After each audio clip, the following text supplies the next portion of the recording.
Four speakers, four different ideologies, one God. The role of the church in modern-day Nigeria. I want you to have this background first. I don't know how much you know about me. I don't know how much you know about me.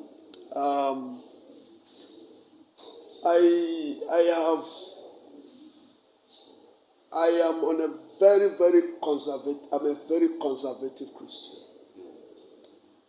So have that at the back of your mind so that you will understand me. Yes. You know. I want you first and foremost to note that Nigeria is not a Christian state.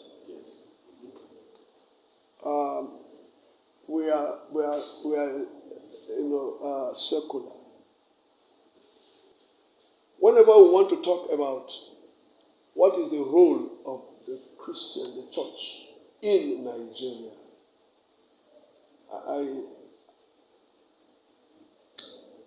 I want to say we have no role other than the role the Bible has given us.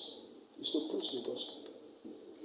So there's no special role we have because we are in Nigeria. The only thing is that we should affect our environment with the gospel. Because it starts with where you are before you go out. And we have enough churches in Nigeria. So what role? The role the Bible tells us is what we shall play. Go preach the gospel to all creatures. And tell them, he that believeth and is baptized shall be saved. He that believeth not is damned. And tell them to run away from the wrath that is to come. That's what we're busy doing. That's what we're doing.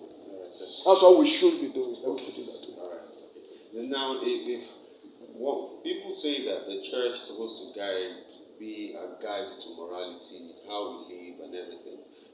Looking at the population of Christians in Nigeria, is it right to say that Christians are impacting the nation enough in that regard? You see, when you talk about impacting the country, I mean Nigeria, it's a way I look at it. You know, I've told you, somebody came the day we built this way, we dedicated it, I think from one of the newspapers, Guardian or so. He said, you should be feeling very fulfilled now that you have built, you have your place, a place dedicated like this. And I quickly told him, I said, no, fulfillment comes from achieving a purpose.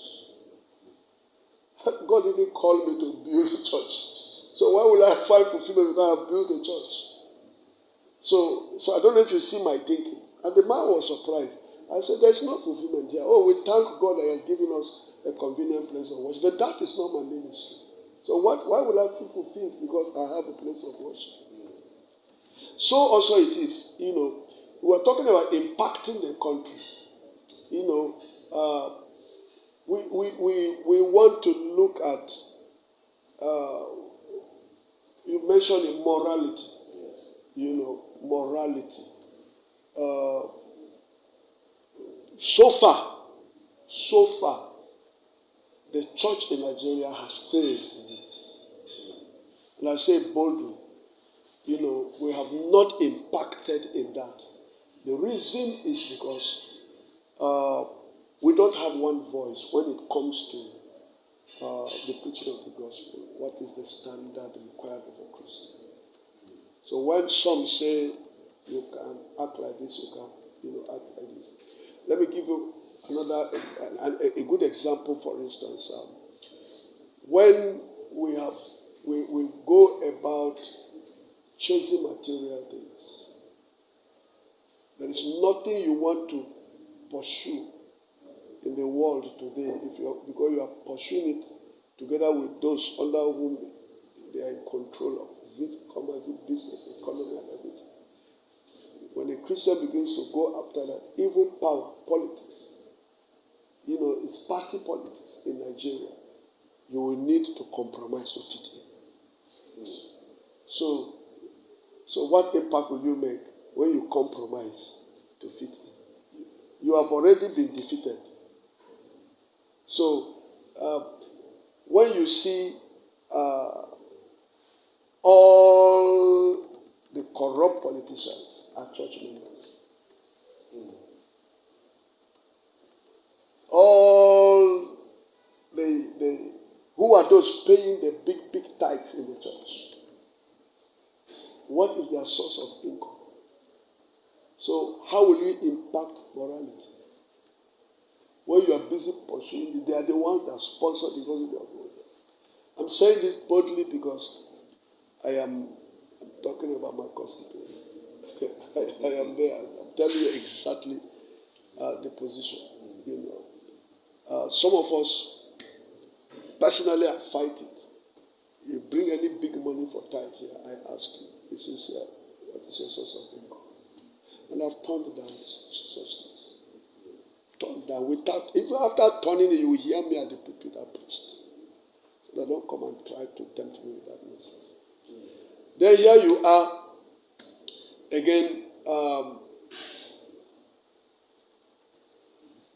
Bbnaija, what do you call it? Big brother something. We were watching the last one. All the contestants belong to one church or the other. And then the churches celebrated.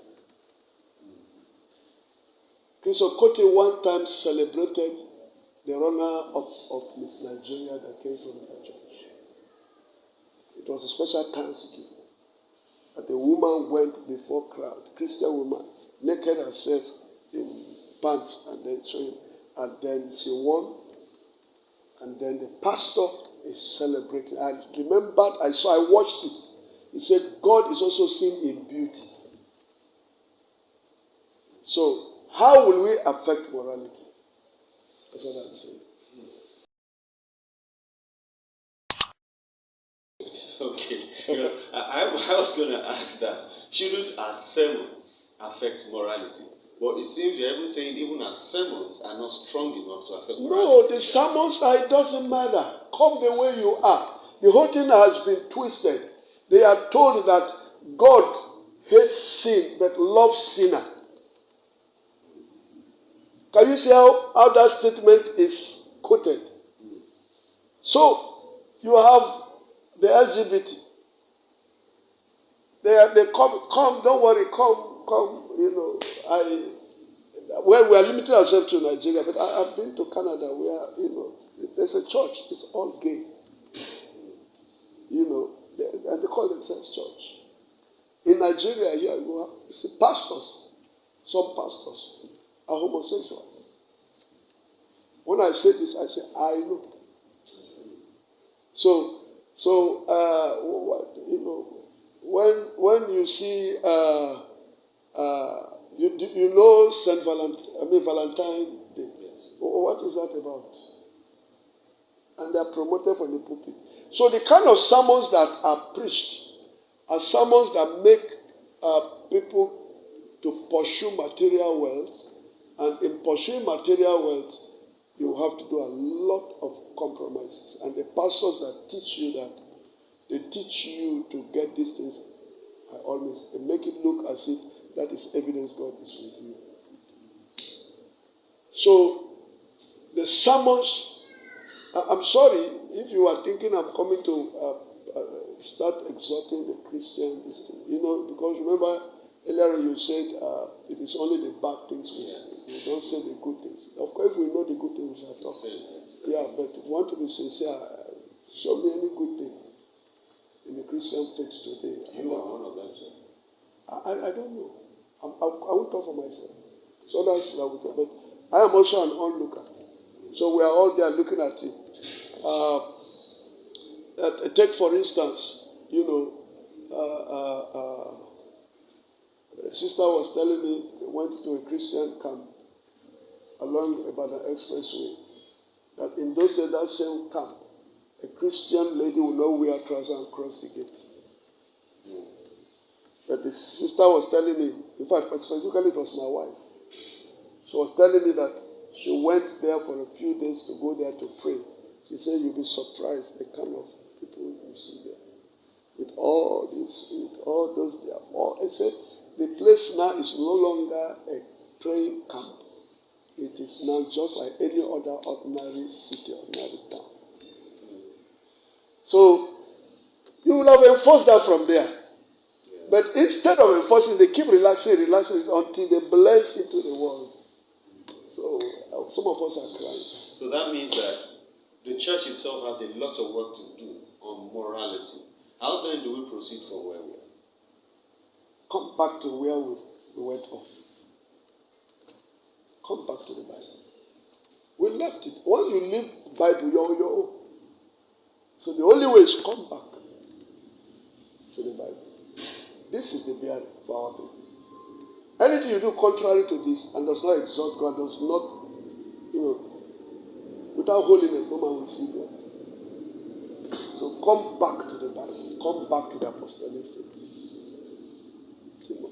And so, looking at the church, a lot of people still believe that the church has a role to play in terms of reshaping Nigeria. Like you talked about the morality. We actually have a role to play because it is our members that are out there in politics, in business world, captains of industries. They are our members. We are their spiritual fathers. They will listen to us when we talk to them. So that is a primary duty for the church. When you go out there, represent the values we stand for. But it's not done. So why do you think we are not convincing them, particularly the politicians? Why are we not insisting that they uphold the values of Christ? That's the question we want to ask. Why?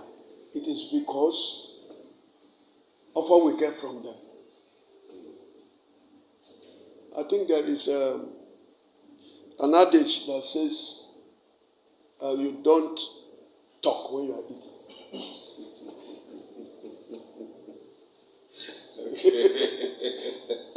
That says it all. That's the truth. Of course. So you see, you render yourself your handicap by the way you go about it. You see, take for instance, when a church starts, when the ministry starts, usually, you see them, then suddenly you soon discover that you need money to pay your bills. Then, before you know what, the person that will come to sponsor you, that come to become a member and gives you the money, they are usually the ones that are not converted. Now, so, and here you are, you want them to be there so that they will give you the money. So, there must be compromise. You can't say to her, the man may go. And that is what is responsible. You will hardly meet ministers. I say this boldly because I am there. And these things never caught me. Never, ever caught me. Never caught me. Is it, okay, what then should a pastor or a church do to, if you have a member, because like they say, the church is a hospital. You have those that are already converted, those that are in the process, those that are not, and they come to church. So someone who is not converted and is into maybe bad deal, but is still a member of the church, what must the church or the pastors do to him? Because you're preaching, you're doing everything, it's not changing. No, like in this ministry, there are things we stand for. If you come new, we pay a lot of attention, on you, to make you fit into what we believe, because two cannot even work together except they agree. So you don't come here to be our member when you don't believe in what we stand for. So when you come in, okay, let me use it as an example. Yes, sir. In this church here, we don't believe that women should bore their hole in their ear and put earrings and all those jewels and all those paintings and all those something. Or what the commonest one? Or a woman, we don't believe a woman should wear trousers. Okay. Now, when we started initially, We said, don't worry, let them come, then we'll be preaching. But we discovered that you are sitting down here for 1 year. You are sitting down here for 2 years, you are not changing. There are new people that are coming. They are coming to meet you.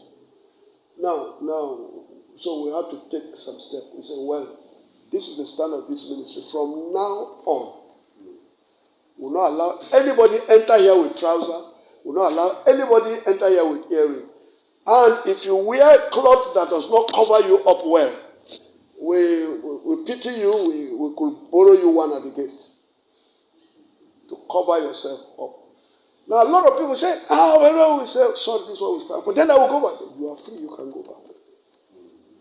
Now, if every church has this value, you stand on it.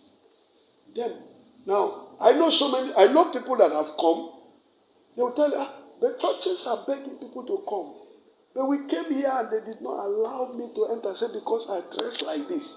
So I say they come, they feel rejected, they leave, but yet they will come back. They respect you for that's what most pastors don't do. You are going to a place, you should know what they stand for. But again, most of the pastors, especially among the Pentecostals, denominationals, it's anyhow goes. They know what they are looking for, but certainly when you bring them on the basis of this scripture, the faith, you now know that these are just worldly people adding Jesus on top. And see what is going on. So because of it, we've not impacted. If for instance, in this ministry, if we hear of fornication between members, we suspend the person from the church. We excommunicate you from the church until you repent. But is that upheld any longer in any ministry? Not even the man himself at the top has his own girls around. That's from what we hear. So morality is